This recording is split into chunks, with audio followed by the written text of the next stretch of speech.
Hello, number ones. Welcome back to my channel. This is the Metatron speaking, and the word Olympics really has multiple layers to it, doesn't it? And if you let it, it will go very deeply into ancient history and classical antiquity. Already, of course, there are lots of different definitions and types for Olympic Games or the Olympics. We have Winter Olympics, we have Summer Olympics, we have Water Freaking Olympics. But in general, if we look at Britannica's definition, Olympic Games is an athletic festival that originated in, boom, ancient Greece and was revived in the late 19th century. Before the 1970s, the games were officially limited to competitors with amateur status, but in the 1980s, many events were open to professional athletes. This already is interesting because, to be honest, I'm more versed into the ancient Olympics because that's kind of the focus of my interest is usually the ancient period. But already reading this, I actually didn't know that before the 1970s, anyone could really do it, amateurs, but then it's in the 1980s. So I'm already learning something from Britannica in the definition section. So any of you who was thinking, oh, come on, you're not actually just reading the definitions of Olympics. No, I'm reading it because sometimes they give information like this. And that is, in fact, an interesting little fun fact, if you will. What we are told as well is that a various number of sports, here it says 32. Now I think it's really more than that. What's the actual number of sports included in the modern Olympics? Let me see if I can find that. 43. Boom. A total of 43 sports are in the Olympics. Goodness gracious. Well, let me know what your first three are. What are your favorite threes? Well, before I ask you that question, I should probably say, what are my favorite three? Let's see if we get a list. All right, definitely fencing is going to be there. I love fencing. They should get HEMA in it. In the H here, they should put HEMA. It's not there now, so I'll go for fencing. I mean, it's really fun to watch taekwondo. I like karate a lot. I'm a karate guy, but then again, taekwondo gets really acrobatic. Maybe I'll put taekwondo. So fencing, taekwondo. Yeah, probably either karate or boxing at that point would be the third one. What can I say? I'm into combat. What about you, though? Tell me your favorite three in the comments. Thank you. Now, for today's video, we're here to answer the question, did the ancient Greeks, in fact, invent the Olympics? And the answer to that is yes. So I'm going to give you the quick answer, and then we're going to go into the details. But of course, there is a specific city, that is ancient city, that is connected to the name Olympics, and it's, of course, the city of Olympia. And if you think about it, what is one way to define the Greek gods, the 12 Olympians? The situation is getting deeper, isn't it? Now that is an absolutely beautiful photo. First of all, let's talk about the geography. Where is Olympia? So we said it's in Greece, but specifically it's in this region here, in the Peloponnese, specifically in the region called Elis, around here in the center. Every time I hear the word Peloponnese and Arcadia, I think of Battle of Olympus for NES. Sue me. If you know, you know. Original in box, guys, for NES. Look at this.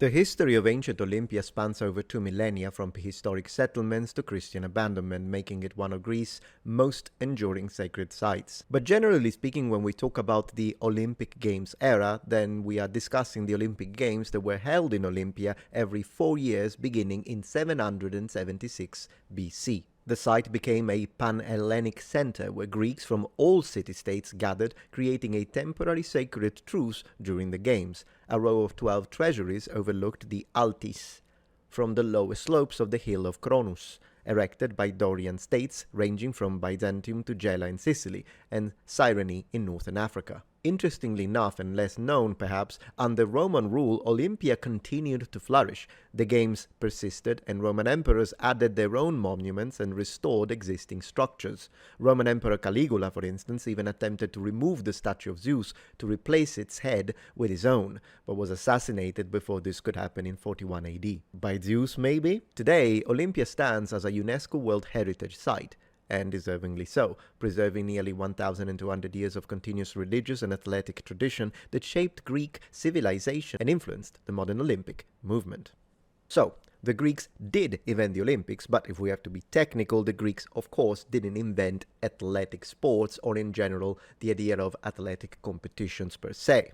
Those are more ancient. So, even though athletic context did exist in many ancient cultures, it was the Greeks that developed something uniquely systematic and influential. As we mentioned, the ancient Olympic Games began in 776 BC in Olympia, a sanctuary in western Greece dedicated to Zeus, or Dias, as you say it in modern Greek. In ancient Greek, probably Zeus. Unfortunately, it was Emperor Theodosius I who banned them around 393 or 394 AD as part of his own propaganda campaign. Subscribe.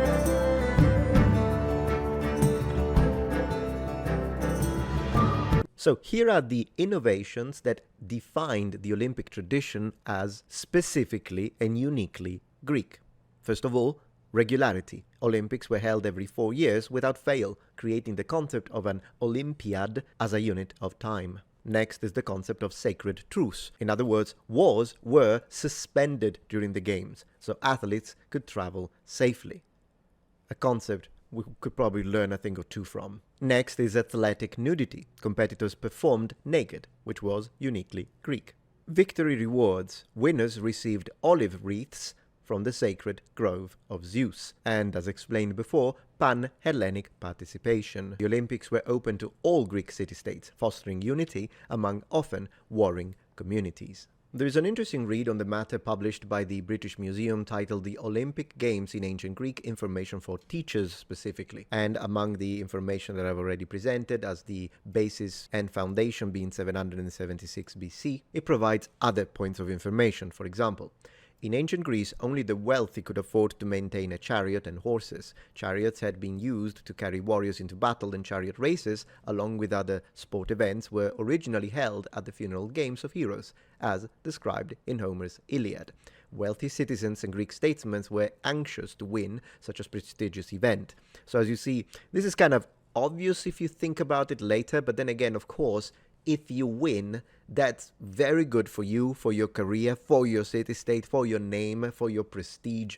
There is a lot that goes into it, even from a political standpoint and from positions of power, status, and wealth. Here is, of course, talking about how some wealthy citizens, sometimes they drove their own chariots, but other times they just employed a charioteer. Now, since we discussed combat sports that are my favorite in the present Olympics, well, they existed too in ancient Greek Olympics. We read, a big attraction at all the Greek games were the heavy events, wrestling, boxing, and the pankration, a type of all-in wrestling. Specialists in the sports could win large sums of money all over the Greek world once they had proven themselves at Olympia. And then we read wrestling was a sport of great skill which used many of the throws still seen today. It also featured as part of the pentathlon. Boxing was considered the most violent sport. Of course, it's a different type of boxing to ours. There were no separate rounds in a match, and the contestants fought until one of them gave in. In ancient Greece, thin strips of leather were bound around the boxers' fists to protect their hands. This is actually another interesting one. So I want to add something when it comes to the boxing gloves. So let me see what they say. Boxing gloves were eventually developed, and in the Roman period they were weighted with lead or iron to inflict greater damage. Exactly. So here's what I wanted to say about boxing gloves for a moment. I remember when I was a kid, I would hear people saying that, boxing gloves exist because you want to protect the person you're hitting, because bare fist you could deal too much damage, and so you wear boxing gloves. But the reality is that no, boxing gloves and in general all forms of wrapping, they are there first and foremost to protect your hand. If you hit very strongly the skull, for instance, you will injure yourself. Now, given if you place a really good hit, maybe like an uppercut under the chin, it's very likely that the person will lose consciousness. We see that happen a lot in modern boxing. But in general, hitting someone else in areas that have like thin skin rather than and muscles, rather than, for example, punching them in the abdomen, for instance, can hurt really bad. So these first and foremost are there to protect your hand, and then due to the size, yeah, you could really hit hard with these. So this idea that they're used to protect the other person up to a certain extent, because you get hit in the face, you're gonna lose your nose, as it often happens.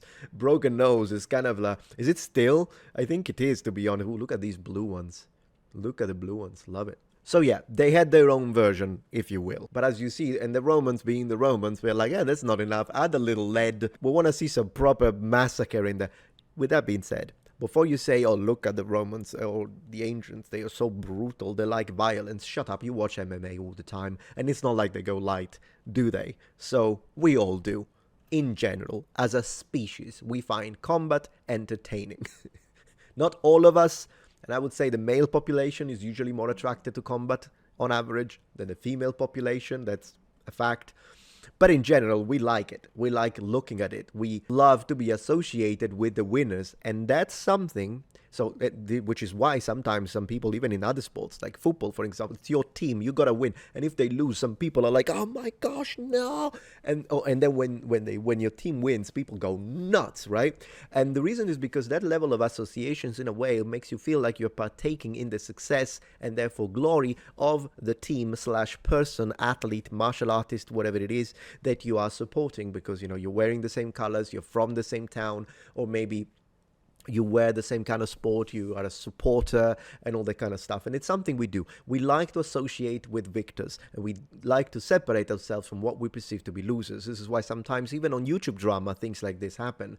Sometimes it's not really a matter of who was right and who was wrong, unless you are really core fans. Core fans will always defend no matter what. But there are some auxiliary fans that the moment you lose public perception because of drama, they will leave. Instead, sometimes if you win, then new people will come in. And we see this happen all the time. And it's basically the same thing. We haven't changed that much when it comes to mass psychology and connection to victors. Probably something that it's hardwired all the way back to prehistory, when, connecting to a strong man, a successful man, and a wealthy man would mean success, shelter, food, and sex for you as well, because you're connected to the man, and so the guy then gets the women, and so do you, and then your food, and then your shelter, and this expands into a larger dominion, the tribe, the area, the kingdom, the empire, and so forth. 1 point galactic empire. Is not like we're learning anything. This is what I wanted to share about Olympia and Olympic Games. Thank you very much, Greeks, for inventing them. I love them. And again, let me know what you guys think in the comments. Bye. If you're enjoying this video so far, please take a moment to check out my Patreon page. With as little as a $5 support, you can help us ensure that we can continue to produce high quality and high researched content. And at the same time, you get access to polls, extra videos, unlisted streams, and much more. Thank you so much.